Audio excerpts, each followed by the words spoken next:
Thanks so much for joining me. We're going to talk about ISE 2025 and broadcast and AV convergence, which is a trend I'm particularly passionate about.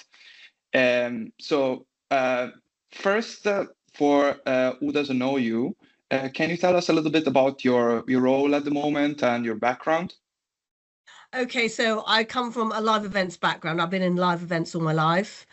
I joined the Queen Elizabeth II Centre in Westminster. Oh, it must be nearly 30 years ago, maybe more. I'm really, really old, but it's such an industry where it's so varied that you can just carry on learning. You just never stop learning in this industry. So it's one that I've remained in. We do a series of live events in our venue, and we have 7 floors and 32 spaces. And today we've got a client in who has been coming to us for the same length of time. They're not broadcasting in the way we would traditionally think of as broadcasting. It's much more likely much more like a stream, that sort of thing. So in terms of live events, we build them up, we break them down, we build them up, we break them down, and then we breathe. And then we start again. We build them up and break them down. And we've got a lot of cameras on site. We do a lot of hybrid work now. We record, we edit, we do everything that studios used to do exclusively. And that's the QE2 Centre. Thank you, Deborah. And you regularly attend ISE, right? I'm sorry, could you repeat that? Yeah, you regularly attend ISE, right? The exhibition. I love attending ISE. I think it's, you know, it's the best show ever. The thing about ISE is that first of all, it's got a real European bias. You hear people talking multiple languages, but also because it's so varied and so big, you get that influx of visitors from all over the world. You get obviously from Asia and from America. And although they have their own shows, they tend to come to ISE because there's a definite buzz, and you feel like you're on the back of the latest trend there. I'm very lucky because I get to go with the AV user group, which is a sort of end user community, we've got offices all over the world. And so I regularly go with them, and we regularly meet up. And in fact, we had a meeting just yesterday, which was talking about the latest trends. Obviously, broadcast was included, and a lot of our sponsors and a lot of our partners and a lot of our consultants are heavily into this area at the moment. So I think it's a must. Thank you, Deborah. And that's great. You had the meeting yesterday, so we can, hopefully you can share something about some of the trends you are seeing as a group. Let's talk a little bit about trends. What trends do you think will dominate the show this year? Well, obviously the broadcasting convergence. I think this is this is something within the technology industry which is gathering momentum and will run and run. Broadcasting, I think, has changed so much in just the last year, 2 years. Yeah. You used to have this specialized set of engineers and specialized corporations running broadcast by with a few small, not small, but with a few people dominating that industry. But particularly with COVID, strangely enough, broadcasting and the advent of hybrid working and the advent of really, really sophisticated camera technology, and then the bandwidth potential has accelerated this trend. So nowadays, broadcasting is, I think, a much broader term. It embraces many more disciplines. It's not just about audiovisual. It's not just about IT. It's about it's about many people broadcasting a message to many other people on many platforms. So you're talking about your TikTokers, those people who just do everything on the phone, where you're not actually you're not actually making a program, but you are. So Yeah. on a simple device like a phone, you can edit, you can cut and paste, you can get your message out there to millions and millions of people globally. The quality may not be fantastic, but obviously with smartphones, it's better than it ever was. But the mechanism of one to many is right there in an instant. And if you go onto your phone, you can see examples of this every day. For the pro AV industry, you've got those same demands because of that TikTok generation. You've now got people who are looking for that excellent quality, Yeah. and you're looking obviously at much bigger files traveling much further, or being stored or being edited in a different way. And the audience is so much more sophisticated. They're used to getting everything on their phones. They used to be able to watch sport live as they're walking along the street. Their expectation and the challenge for AV and for IT and for broadcasting is much greater because of the potential now, and because of the demand. Thanks, Deborah. And it's interesting hearing you say that your requirements, the requirements of AV users, are becoming more sophisticated as well because of the requirements of your audience. And we're going to talk a little bit more about this broadcast AV convergence because, as I said, it's very interesting. But remaining on ISE, you of course did the meeting yesterday, the AV user group meeting. What do you think will be your main priorities at the show if you think about AV users in general, and you can talk about yours as well, of course. Yes, I mean, a lot of this is going to be about transport, video transport, because obviously you're handling larger and larger files, and also how you're going to store them and what your process is going to be. I mean, there's going to be a lot of talk about remote production, I fancy, because you've got a lot of people that have got the technology now and the experience since COVID to manage huge shows. I mean, I can remember talking to people 4 years ago about this, and because it was obviously 2020 when everybody was at home, and they were talking about running sports activities. So they would have their MCR in it was in America in one state, and then their backup MCR in another state, and they were backing up all their audiovisual kit using remote production, but also everything else had to be backed up. Just things like power. You can imagine the power that a big sports stadium would take. And people were just thinking in a different way. And they had to look at remote production because there was no other choice.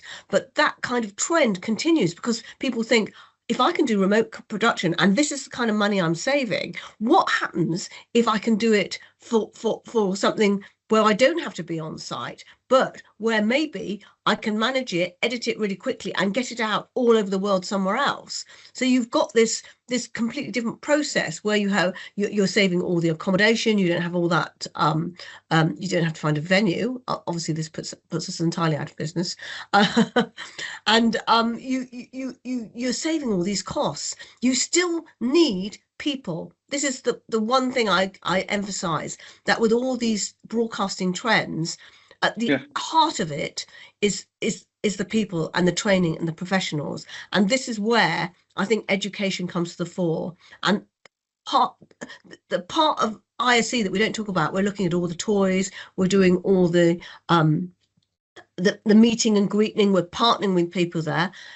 The thing we need to remember is that there's a whole raft of education at ISE, and Avixa have always been massive supporters of education and apprenticeships and getting people into the industry. I mean, there's a book that's just been written about how everybody falls into you'll know it, how about everybody falls into the AV industry. And I did this like everyone. Yes, I did this like everyone else. And you've got to remember that ISE isn't just about the toys. We're there also to learn. That's why the AV user group get sponsored to it, because at the very, very start of it, you have to think of the next generation. You've got to educate people in order for them to take on this wonderful research and to keep the industry at its peak and to embrace the new technology, which may be broadcasting.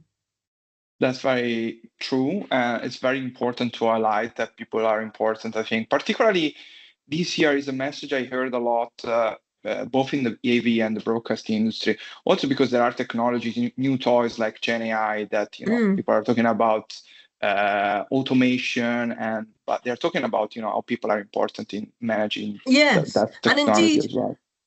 I hate to say it, but and probably people won't want to hear it, but quite often ISE is a great recruitment fair. I'm not kidding. You've got everybody who's drawn by this new technology, drawn by certainly AI this year, I would say. AI is going to be a big thing, a big trend. And they're of that, they're so incredibly enthusiastic. It's also about a demographic. You've got all the professionals, the broadcasters are, can I say, sometimes more mature, and they're looking to bring people into the industry. What better place than ISE, where you've got that education, where you've got all the latest trends, where you've got new people, new exhibitors coming into ISE because of the broadcasting trend. It's a complete melting pot for people. They can mix, they can bump into people. There's a serendipity of it, and the core of it, I think, are the suppliers, the supporters, the exhibitors, who are then promoting the education. People, it's not just about their equipment. It's not just about the latest product that they're producing. At the heart of it, they want people to come and take on that technology and to rise to that challenge, and to make the whole industry much richer. And you can only do that with people. Yeah, definitely. Thanks for that, Deborah. Let's talk about a few specific trends. We mentioned AI. Did you talk about that as well yesterday? Yes, we didn't talk about it yesterday, but I can tell you it permeates the industry, and it leads on to other trends. With AI, there are two schools of thought. Obviously, there's one side that thinks that it's a terrible threat and it's going to take over the world, and it's Terminator 4 or 5 or 6 or whatever it is. And then there's the other side that thinks we're gonna make use of this. It's going to be fantastic. It's going to revolutionize the industry. Of course, it's a bit of both, and it has to be regulated. Well. I always sit on the fence, and in this case, I think that rightly so. But at this stage, we can control it. There are a lot of people that think that at a higher level than just AV and broadcasting in our industry, that it could be dangerous, and indeed that's so. But it's the same with anything. There's a dark web for social media. If you can't approach it like that. The way I think about it is that it permeates at every level. First of all, with AI, it's already there. It's already being used, and nobody realizes it, but they're all using it as a tool. I mean, ChatGPT is an obvious example. Everybody's writing their CVs using ChatGPT. But the other thing about it, the interesting thing, is that you're also getting menus for new pieces of kit, also written. You're getting using AI. You're getting manuals to use kit written by AI. So you've got the menus and the manuals, and then obviously AI can design things in a 3D form as well. You can assist it with augmented reality, and then again with AI, you can use it to develop equipment, or develop work processes, or develop techniques, and the possibilities are endless, really. It depends at what level you want to go in at, and people are already using it. It could be deemed as a threat, but as long as you know that you're using it, and people remain educated, or increase their education, or investigate it, or invest in it, then I think that it can be used as power for good within our industry particularly. And I can see it obviously permeating other industries as well.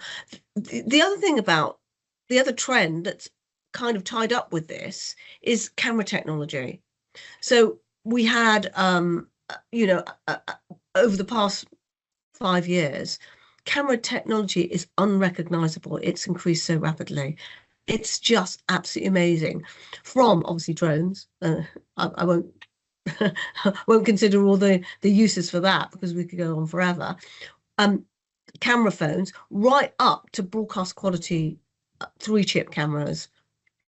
The technology on them is incredible, and obviously with Microsoft Teams rooms, with any kind of live event, any kind of meeting, you have AI controlling all the moving cameras, tracking cameras. Cameras can also recognize people. That's the AI in them. You can have a person walk out the room, and the camera will watch them walk out the room, and when they come back in, the camera will know it's the same person. I mean, absolutely incredible. Obviously, the mechanics of it, the focus, the way they move, and the quality, the way they can be edited afterwards, the quality of the materials, the content is tenfold. And then obviously you've got all the other tasks that cameras can do, and all the other software behind it, like the switching, the picture in picture. For us, it's soft blend. For other people, it's how LED walls, how the panels interface with each other, how you produce the content on any kind of monitor or projection or anything like that. All interfaces with each other. I don't think of audiovisual now as separate disciplines, because you used to have people who specialize in sound, you used to have people who specialize in projection and that, in content. Then you have people who are camera operators, then you have people who deal with lighting. AI is in all those disciplines now. You have moving heads on lights that can again track in the same way. You've got all the menus again written in AI. When you're doing a live event, everyone is using AI now, but we want to be able to use it for our own ends. We don't just want to use it in a subliminal way. We don't just want to take a bit of kit and think, oh, that's going to make my life easier. You want to see what you can do with it. And that's just one part of it. I mean, there are obviously other people who are designing content using AI and bringing in augmented reality and describing something, and then there's a 3D rendition of it. Or you've got actors who are worried about being copied, and so on and so forth. And that's a whole different ball game. But I reckon we'll go to ISE and we'll see 3D images of people we know. And we'll see so many different cameras. Instead of just having 3 or 4 different models, we'll have 15 or 20 different types of camera. The choice will be the first thing that impacts us. We won't just be looking at one version of something. The manufacturers have stepped up to the plate so much, and they're giving people so much choice. They're listening to the end user and making sure that their demands are already being met. And part of that is AI. And as I say, all these trends that we're talking about, the remote production, AI, the conversion, the bandwidth, codecs, transport, all that is coming into this one show. I think if I wasn't sponsored, I would go anyway. Yeah. And it's very interesting what you're saying, because I think the topics we are talking about, in broadcast and AV are increasingly similar, also because of the emergence and the growth of these, general purpose technologies like AI. So you think the combination of AI and content creation technologies like cameras, for example, is going to be a big trend at the show? I think it will be a trend, yeah. But for a certain section of the industry, the trouble is that once you get caught up in ISE, you just get distracted so quickly. So even if it's not your Yeah, thing, I bet you anything, you'll go straight for it, and those stands will be very, very busy. And that's, of course, the that's what the buzz. suppliers want. That's what the exhibitors, they kind of know that there's so much at ISE. They've got to make a massive impact. And as I say, there's a huge investment in the show, which is enormously appreciated by the delegates. But it's not just going to be that. There are going to be other trends. There's going to be things like whether you go Yeah, on premise or you're going to go in the cloud. There's going to be lots of cloud storage opportunities. And the thing about broadcasters obviously is the files are huge, and how you're going to transport them. So you've got two kinds of codecs. You've got the ones that are containers, and then you've got the ones that transport it. So I think that kind of technology is going to be what's in the learning spaces. People watched how the French did the Olympics for using SMPTE 2110, yeah, and that's a codec that is going to be that's a standard that's going to be further refined. So you're gonna have other people who are going to latch onto that and refine it in a different way. Yesterday, I was talking to Intel, and they were telling me that obviously with SMPTE, because it's kind of studio based, it's huge files, it's for a controlled environment. There's no kind yeah, of security because it's not going out there, it's not going anywhere until it's been edited down and everything. So there's no kind of security with it.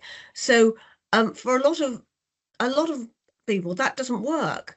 I mean, if you're a bank, you can't have something without any security. It's just impossible. It's your worst nightmare.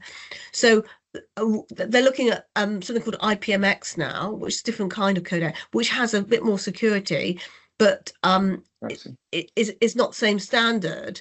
And what will happen is that they'll take the best of both and revise it.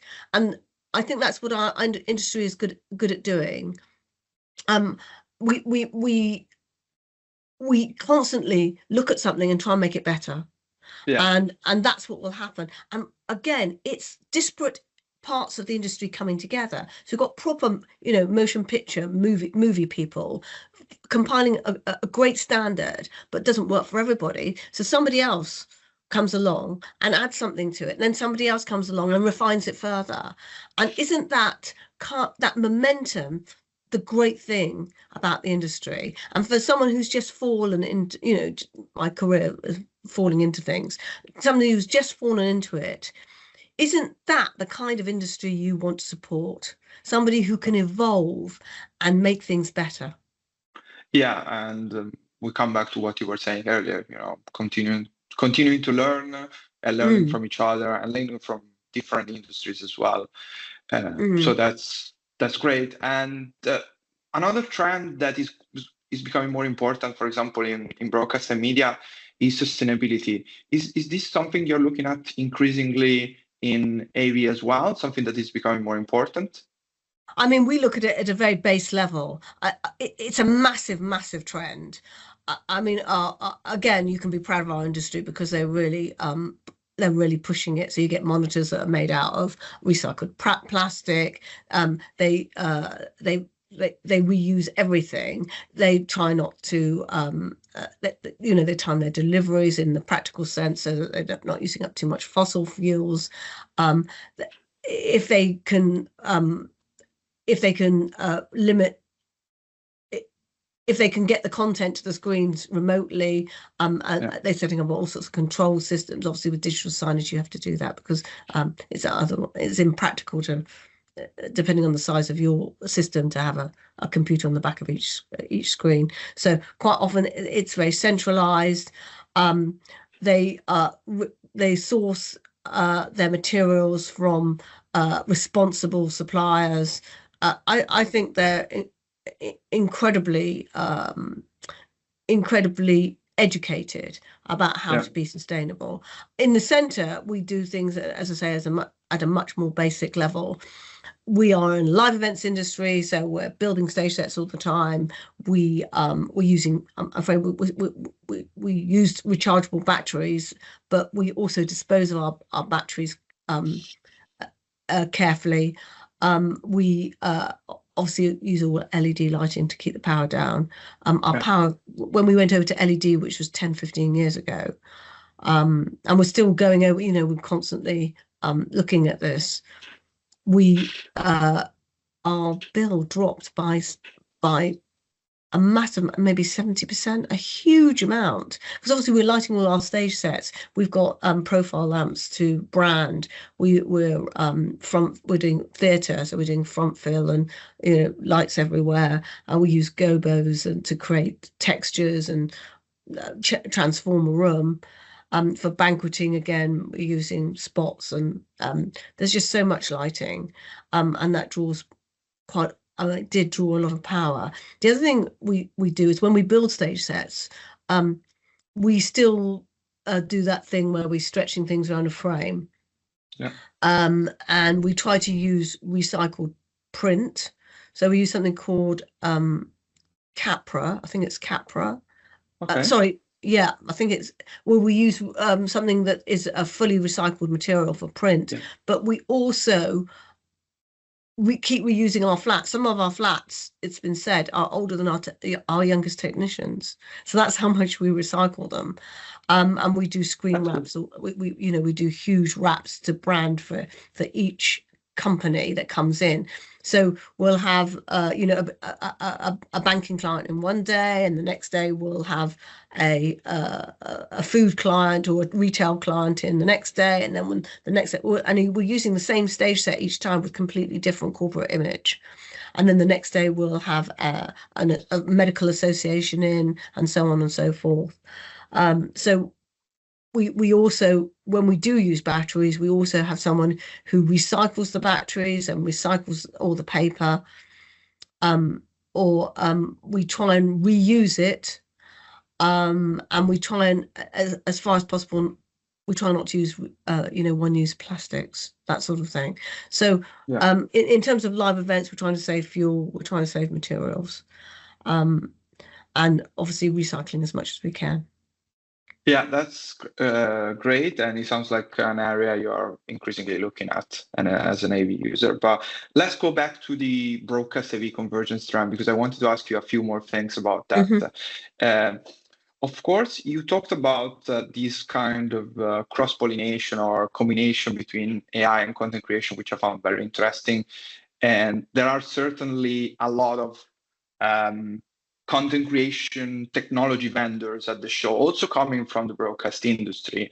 But can you tell me what, in your opinion, are the main areas of convergence between broadcast and AV that are going to be particularly hot at this show as well, from your perspective? Well, I have to say, and at the risk of repeating myself, I think it's going to be camera technology. I mean, we used to go, we like a safe pair of hands. When you go to a client, I'm into equipment hire, and we're producing events and designing events. This is what makes the client's community live on. You can just use the video to remember what people have said, to check what people have said, and also to promote your event the following year. And camera technology has changed so much. So in the beginning, we used to buy Panasonic, we used to buy Sony, all the main brands basically, and now we've got a plethora. I can't describe the number of camera operatives that are out there. The number of camera for both the prosumer market and for the broadcast quality market. We use Blackmagic Design now. We've gone over to Blackmagic, and at one point I would have said, well, let's, they're so cheap. Let's just instead of updating it, we'll just buy more cameras. But these days, Blackmagic, you'll go onto their stand, they will have 15 or 20 cameras to choose from. They all do different things. They're all for a different market. This is the wonderful thing about our industry, how they can research a product and then bring out the one that's in the most demand and do it quickly as well. And each of those cameras will be on display. You'll be able to talk to somebody knowledgeable about the different models. They'll all have a family of lenses. They'll have all the viewfinders, the tripods, all the accessories. They will be able to target that at the person who's just who just wants to fly drones and get shots for you know, the single freelancer, and get a particular shot for a particular sector. And then you'll get people like us who put cameras in different places every single day in the same venue, and need a huge number of lenses to get that exact shot, maybe doing a 4-camera shoot, looking at the audience 1 minute, and then looking at the effects on stage, and then doing pieces to camera in the networking areas, and then doing as Avixa do, and doing little television shots with somebody who's brought out something completely different, or capturing some kind of emotion to do with something new, or trying to just isolate those little snippets in time which make up our industry. And as I say, I think ISE is attracting a slightly different market because of this broadcast convergence. You used to get people who are just going to come in and they're just going to buy cameras, or they're just going to buy switches, or they're just going to buy this, that, and the other. You've got people now who are interested in augmented reality, who are looking at the next thing, who maybe are marketing people. They're thinking, what can I produce every day that's a video on someone's phone that will capture people's attention and maybe promote our industry in a different way? And so this extra audience, who may not be familiar with our audience, will be attracted by the convergence, will be attracted by what they can do, that's something that they can look at home and think, wow, that's actually within my price range, because I'm not looking to buy 200 cameras for security to watch my warehouse. I'm not looking to do annual general meetings and to record what's being said. All I want to do is do a quick little video that's going to attract someone's attention, because I've got this special thing I want to say, this special product. And I could do that on that level, and then I could sell that idea to one of the people who generally do a 4-camera shoot with vision mixing, and show them how easy it is to use AI, maybe, and so that you don't have to have camera operators. You can cut down on costs there, but you still need specialists, but they're different kinds of specialists. And that's the kind of person you're attracting, somebody who's maybe more agile in their thinking, who's making something new and not just doing something better. And I'm on the lookout for that. The other thing about it is, you know, the AV user group will talk about this. We're attracting a different kind of member as well. They're all end users. They're all looking to buy kit of a certain kind, but their company's demands have changed as well. They want to do more animation. They're not interested in looking at a digital signage that just gives them a set of figures. They want something that's going to engage them. And because the people that work for them have grown up with social media and have grown up with animation, then their expectation, as I said at the beginning, is entirely different now. They won't be looking at a PowerPoint slide saying the share price has gone up to this. They're not interested in that. They want something that actually involves them and engages them. And animation will do that. It doesn't have to be real people either. It could be AI. It could be something really fancy. It could be taking them into that gaming world or that esports world that they might belong to, and that's the way you're going to grab them. I bet you the esports part, which is nothing to do with my industry, but could be. I bet the esports part is really busy, and we're talking about people my age. Curious and interested in that. Yeah, and it's something that, you know, has been part of the broadcast discourse and debate as well, particularly when it comes to sports and the relationship with esports. So it makes a lot of sense. But I'm interested in this new audience, these new requirements. And you mentioned Blackmagic as well, which is a vendor in the AV broadcast hall at Yes. ISE. So a hall that features a lot of vendors coming traditionally from the broadcast market. Um, Yes. I mean, we're yeah, looking at so High Vision as well. People like High Vision and Killer View, all these people yeah, who have done who have really built the AV industry. They've really contributed, but traditionally they would go to other shows because they think that you know, the guy who's doing esports, or the girl who's you know, designing content on Unreal Engine, that wouldn't be part of their brief. But in fact, that's not so, because the convergence brings all these different people together, and the way you bring people together also influences the way you make something new, or the way you evolve. And it's something that's very difficult to keep up with now, because it's not just, as I say, a gradual evolution of getting better and better at something. We're talking about something entirely new at the end of it, doing something completely different. You've got the spectrum, doing things better, doing things differently. We're right up doing things differently in the AV industry, which can only be exciting. And you know, ISE has this prime opportunity to lead from the front. yeah. I say, best show in the world. Why not? Why not come and see it for yourself? That's what I say. And it's doing really well in attracting that other engagement. And the moment you get different people coming into an arena that you already know, you're going to change that arena. Thanks, Deborah. And you talked about bringing people together. There are people coming from different backgrounds, different you know, backgrounds. So Mm, and particularly the people from the broadcast industry that are increasingly coming into mm. to IC. Let's talk about the vendors, for example. Do you have any suggestions for them? Because sometimes people coming from different backgrounds talk with different languages, and you know, at first don't understand each other. Do you have any Mm. tips for broadcast vendors, for example, attending the show or exhibiting at the show for the first time?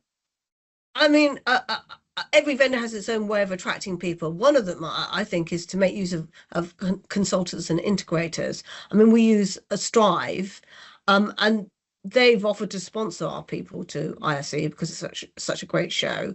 And I think that because of that, we're able to send more than one person. I mean, I'm very lucky because I'm a member of, I've been, as I said, director of the AV user group for some time, and that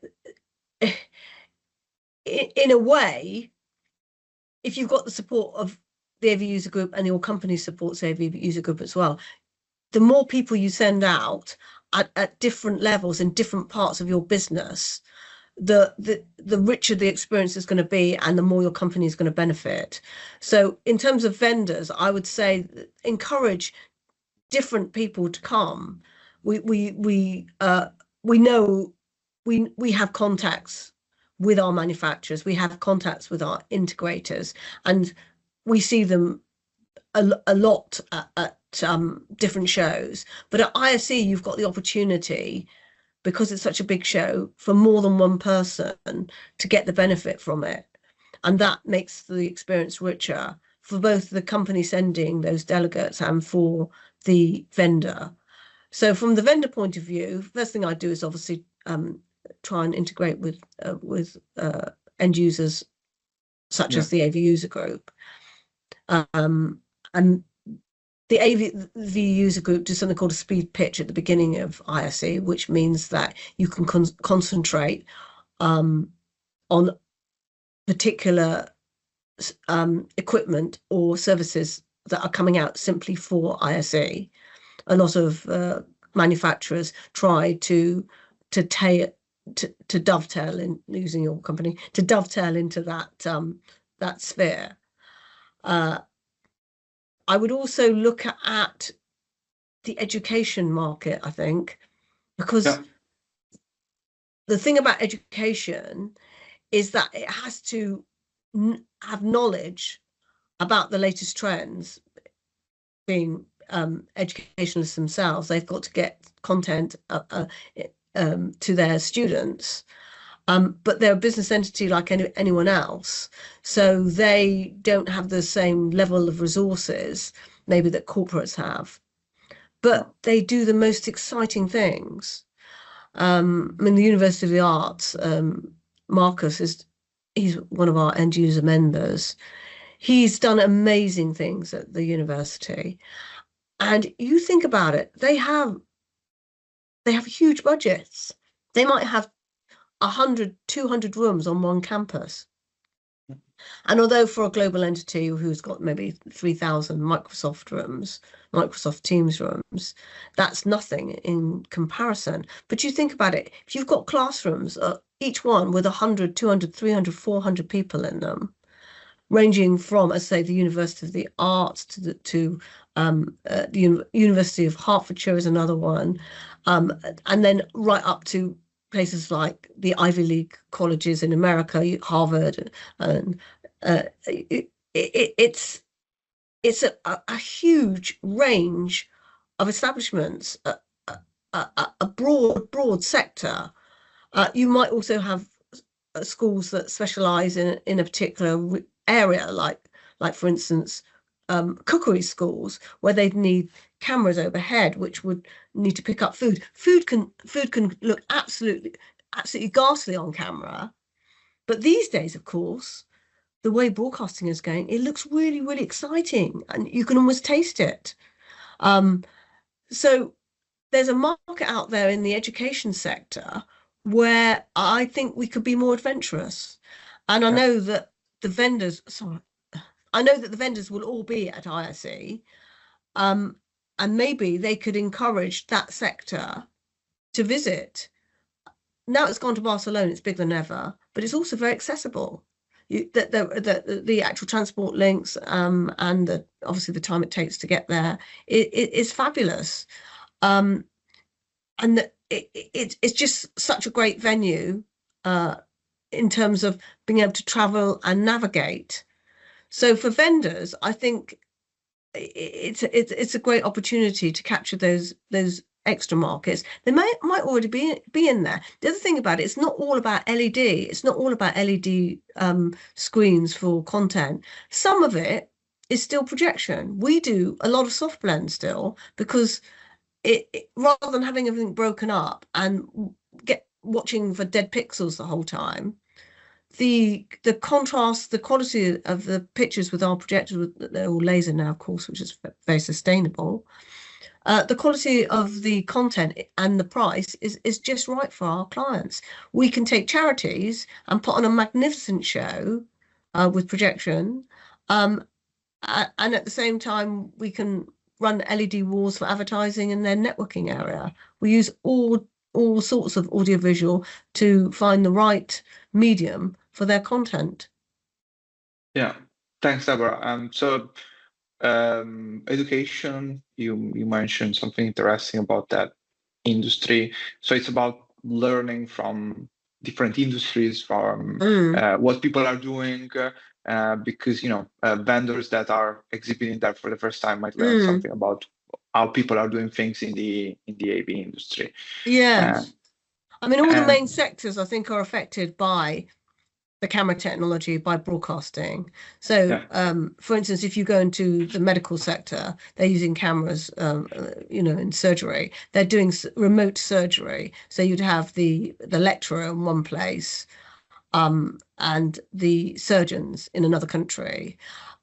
We used to do this by satellite years and years ago, but now, of course, it's all video over IP, and the actual quality of the cameras at one end, the micro cameras, and the resolution of the cameras means that people can do this now. They can operate remotely. And then maybe the production is happening remotely somewhere else. I think there's a huge market for digital signage in retail. So although retail is heavily into digital signage already, there are all sorts of new kinds of screens. There's something called e-paper, which are very, very, there's no backlight to it. The resolution is fantastic, and there's almost no power use. So they're so incredibly sustainable, all these panels. And I think that would be something that I'm going to visit. Because we've got digital signage like anybody else. We use it for wayfinding. Wouldn't it be great if we could use less power? It's just a fantastic opportunity. Yeah. So I'll be looking at that. So that's the retail sector. And then obviously you've got government, you've got military. I think all those people will be going to ISE, and they'll all be looking at the broadcasting side of it. For the military, obviously for security, cameras have always been really, really important, but they're more discreet than ever and they're more affordable than ever. So there's a lot for that sector to look at. You're almost in danger at ISE of appealing to too many people, but the way they design it is by sector, and the way you select your route, and the way the exhibitors are listed is sophisticated. The app is very, very good. So I think from a vendor point of view, I would shout out on the app if you can. And I know there are slots to do that. And also, approach your people beforehand, because there will be a route. There are lots at the very beginning on the very first day. There are tours which you can join, but also, as I say, the AV user group speed pitch is my marker for that, and the vendors should become acquainted with both tools. Thanks, Deborah. And finally, to conclude our conversation, any tips you have for people attending the show for the first time? Anything really? I would. It sounds like homework, but I would really have a look at the website first. For instance, there is an article. There's already a page about a broadcast convergence on the website already, which obviously I've looked at because that's my interest. But have a look at the education on there, because the education can actually help you go around the show. Not because of where the theatres are, but because the focus for the education pieces are what everybody's talking about anyway. So that's also a good tip. Have a look at the education. You might find that the thing to do is to pay for a few sessions. You pick up much more than the actual content of the session. You speak to people. The presenters are incredibly knowledgeable. They have their own networks. They can even advise you on what stands to go to in keeping with that focus that you have. So I'd have a look at the seminar program. Yeah. And I'd contact your integrator as well and ask them. The other thing about it is, this sounds awful because the vendors will hate me, but don't book formal appointments, because you find it always overrun, or you can't find that person, or you just haven't got enough people on the stand to talk to, or there's some kind of route through the stand, which means you can't find the person that you know and you want to talk to. But do something, kind of make contact beforehand, tell them what you're looking for, and then do something maybe a bit looser, like say, I'm going to come along really late to your stand. It'll be about 4 o'clock. And then maybe we can sit down and maybe we can actually go for a coffee, if that, or do something together, and it will be that kind of loose kind of arrangement, because I find I get more done. Yeah. Or the other thing is, I'm one of those people. I always turn up really early as well. Sounds terrible. I've always pre-registered. I'm always there waiting to get in, and I do quite a lot in the first 2 hours before it gets really crowded. And I try really hard to avoid that queue if I can. Try and pre-register. The queue is much better than it used to be, but I've never seen anything so wonderful as people fighting to get into a show. not fighting, but just raring to go. You can hardly hold them back. And it's obviously much better to be a bit more measured about it, to do the planning, like any live event, do the planning beforehand.